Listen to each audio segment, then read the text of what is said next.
I've always been small for my age. Being in 8th grade and looking like I could pass for a 5th grader wasn't exactly a confidence booster. But what I lacked in size, I made up for in skill. You see, my dad runs a Brazilian jiu-jitsu school. He's been teaching me since I could walk, always saying, "It's not the size of the dog in the fight, it's the size of the fight in the dog." I never thought I'd have to use what he taught me at school. I mean, sure, I'd fantasized about taking down the mean girls who whispered about me in the hallways, but I'm not violent by nature. That all changed one day in early spring. I was at my locker, minding my own business, when this huge 12th grader came up to me. He'd been eyeing me for days, and it gave me the creeps. He started flirting with me, suggesting we go somewhere quiet together. I politely declined, saying I needed to get to class. I tried to walk away, but he blocked my path. He persisted, saying he just wanted to talk. I told him no and asked him to leave me alone. He wouldn't budge. For 5 whole minutes, he kept at it, getting more and more aggressive. I was starting to panic, looking around for a teacher or anyone who could help. That's when he did it. He grabbed my chest. Everything my dad taught me kicked in at once. I didn't even think, I just reacted. First, a kick to the groin. As he doubled over, I followed up with an uppercut that would have made my dad proud. And to finish it off, I brought my elbow down hard on the back of his neck. He dropped like a sack of potatoes, out cold in less than a second. I stood there shaking as a crowd gathered. Someone must have called the principal because next thing I knew, I was being escorted to the office. They called my parents, and the bullies too. When my dad arrived, he took one look at me and knew something was wrong. He asked what happened and if I was okay. I told him everything. His face turned red, but not at me. He assured me that I did exactly what he taught me to do and that he was proud of me. The bullies' parents arrived soon after and they were furious. The bullies' mom accused me of attacking their son and demanded my expulsion. The bullies' dad chimed in, saying their boy was in the hospital because of me. The principal looked uncomfortable, shifting in his seat. He suggested that, given the severity of the situation, it might be best if I found another school. My dad exploded at this suggestion. He couldn't believe they wanted to punish me for defending myself against sexual assault. The principal tried to explain their zero-tolerance policy for violence, but my dad countered by asking about their policy on sexual harassment and protecting students. The argument went back and forth. The bullies' parents kept demanding I be punished, the principal kept trying to appease them, and my dad kept getting angrier. Finally, my dad had enough. He laid down an ultimatum. I was staying at the school, and the bully was leaving. He gave them 2 choices. The bully could leave quietly and immediately, or we would escalate the situation by suing for sexual assault and going after both the school and the family. The room went silent. The principal's face went pale. He backtracked, saying perhaps they'd been hasty and needed to review the situation more thoroughly. The bully's mom couldn't believe it, insisting their son was the victim. My dad shut that down quickly, calling their son a predator who assaulted a girl half his size and telling them to be thankful we weren't pressing charges. In the end, the school backed down. They expelled the bully and dropped all punishment against me. As we left the office, my dad put his arm around me. He told me how proud he was, that I had stood up for myself, and showed that creep that size doesn't matter when you've got skill and courage. From that day on, no one at school ever messed with me again.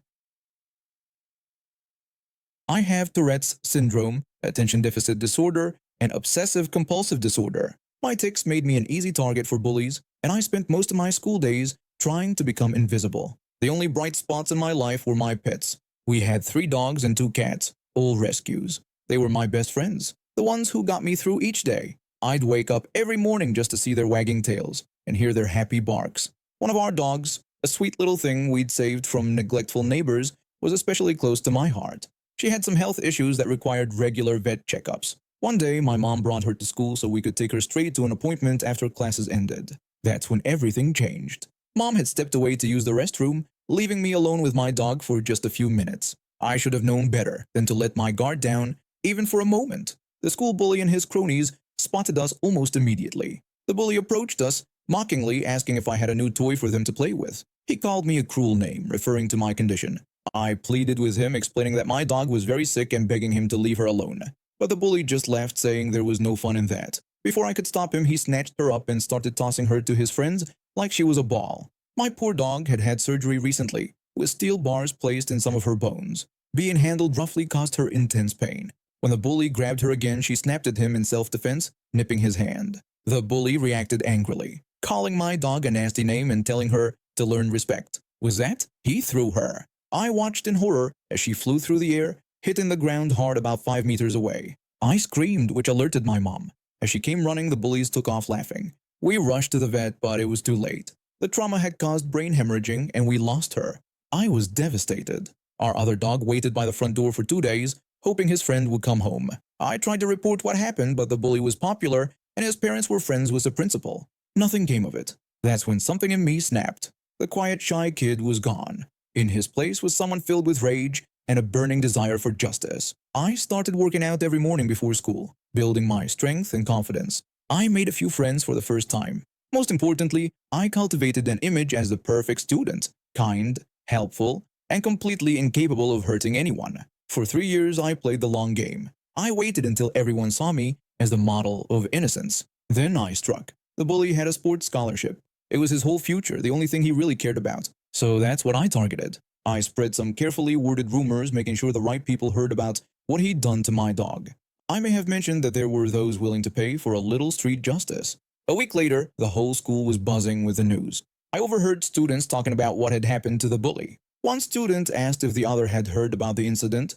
The second student replied, saying they'd heard someone had attacked the bully and severely injured his leg. The someone had used a hammer, smashing the bully's leg so thoroughly that the bone shattered into more than 5 pieces. His leg couldn't be saved. No more sports, no more scholarship, no more bright future. And me? I was above suspicion.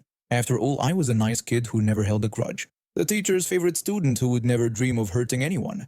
Sometimes I wonder if I went too far. But then I remember my dog's yelp of pain, the look in her eyes as she took her last breath, and I know I'd do it all over again in a heartbeat. They say revenge is a dish best served cold. Well, I waited 3 years to serve mine, and let me tell you, it was absolutely delicious. Let me give you some backstory. I work at a huge shipping facility for a well-known company. My job is to handle packages, taking them off trucks, sorting them, and putting them on new trucks depending on where they're headed.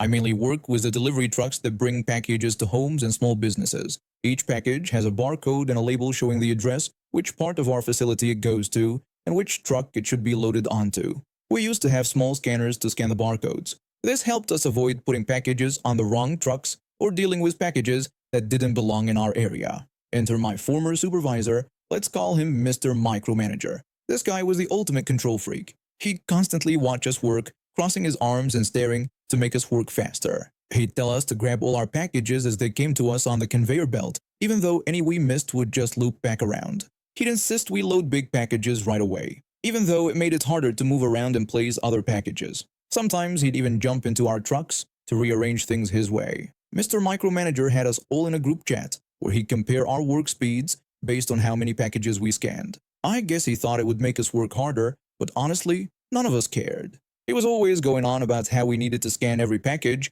and aim for 0 mistakes. One day, my scanner broke down. I asked Mr. Micromanager for help, but instead of fixing it or giving me a new one, he just told me to keep loading trucks without scanning. This wasn't allowed, so I started stacking packages in front of the trucks to scan later when I got a working scanner. But Mr. Micromanager came by and told me to just load them normally without scanning. That evening, he messaged the group chat, listing out our speeds with me at the bottom. He went on about how we needed to make sure we scanned everything before loading. The next day, he even came to talk to me about my mistakes. I was furious, but I was still new and didn't feel comfortable arguing with him.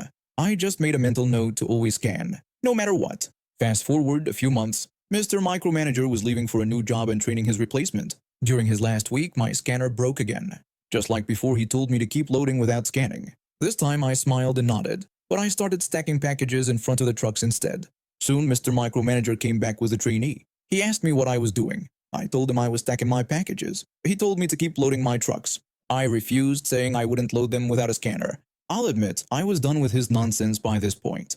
My voice was shaky as I tried to control my anger. The trainee tried to calm things down. He suggested I keep stacking and promised they'd get me a scanner right away. But Mr. Micromanager interrupted. Mr. Micromanager demanded that I load the trucks immediately. I simply refused. We went back and forth like this for a while before I finally told him to get it to me in writing, as I wasn't going to risk getting fired over this. This seemed to make him even angrier. He asked if I wanted him to get the head supervisor, trying to intimidate me. I told him to go ahead. He stormed off with the trainee. A few minutes later, the trainee came back with a scanner, apologizing and telling me to get back to work. I didn't see Mr. Micromanager for the rest of the day or for the rest of his final week. I guess he finally realized he couldn't push me around anymore.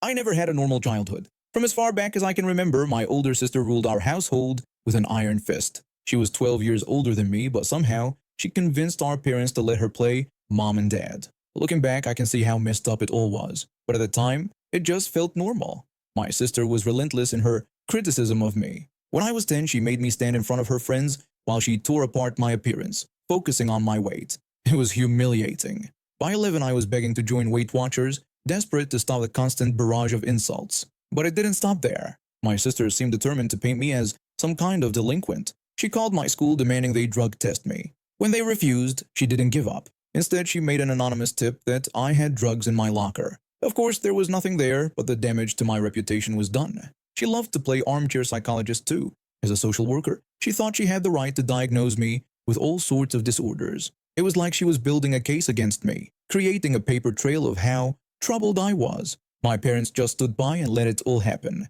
They were so under her thumb that they couldn't or wouldn't stand up for me. When my sister got married and had a son, I thought things might get better. I was 16 and living with them because my parents couldn't take me in. But instead of improving, everything got worse. She made my life a living hell, trying to force me out. I ended up couch surfing and even sleeping in parks some nights. But here's where her entitlement really showed. Even though she'd driven me out, she still expected me to come to her house every day after school to babysit my nephew. For free, of course. And if I refused, she threatened to have me committed, waving those fake diagnoses in my face. My sister would demand that I come to her house right after school to look after her son. When I tried to explain that I didn't even live there anymore and was sleeping on friends' couches, she dismissed my concerns. She threatened that if I didn't show up, she'd make sure I ended up somewhere much worse than a friend's couch. She reminded me of the tests we did and warned that with one phone call she could have me locked up for good. I was terrified.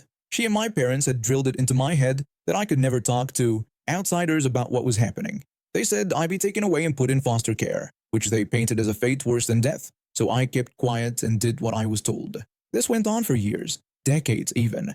I put up with the abuse, the control, the manipulation. It wasn't until I was 45 that I finally reached my breaking point. My father and I had made peace with his role in everything before he passed away, and that gave me the strength I needed to start breaking free. I went low contact with my sister, only maintaining the bare minimum of communication to stay informed about our mother's care. She has dementia now, and I wanted to make sure she was okay. But other than that, I was done. Then, a few months ago, everything changed. During one of our rare calls about our mother's health, my sister dropped a bombshell. She told me her husband had cancer, a rare type, and the doctors didn't think he was going to make it. I felt a pang of sympathy, but I squashed it down. She continued, saying she didn't know what she was going to do. She explained that she could barely see, her son hardly ever visited, and her best friend had just died.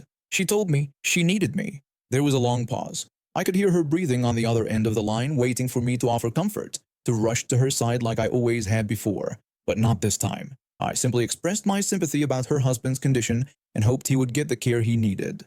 My sister was shocked by my brief response. She asked if that was all I had to say, reminding me of everything she claimed to have done for me. I pointed out that what she called everything was actually years of abuse, humiliation, and threats. She tried to defend herself, saying she was just trying to help me and that I needed guidance. I disagreed, explaining that what I had needed was a sister and parents who protected me. Instead, I got a tyrant who treated me like property. My sister accused me of being cruel, telling me she was all alone now and needed me. But I stood my ground. I told her she had made her bed a long time ago, and now she had to lie in it. I made it clear that I had my own life to live, and she wasn't a part of it anymore. I hung up the phone, my hands shaking. But for the first time in my life, I felt truly free.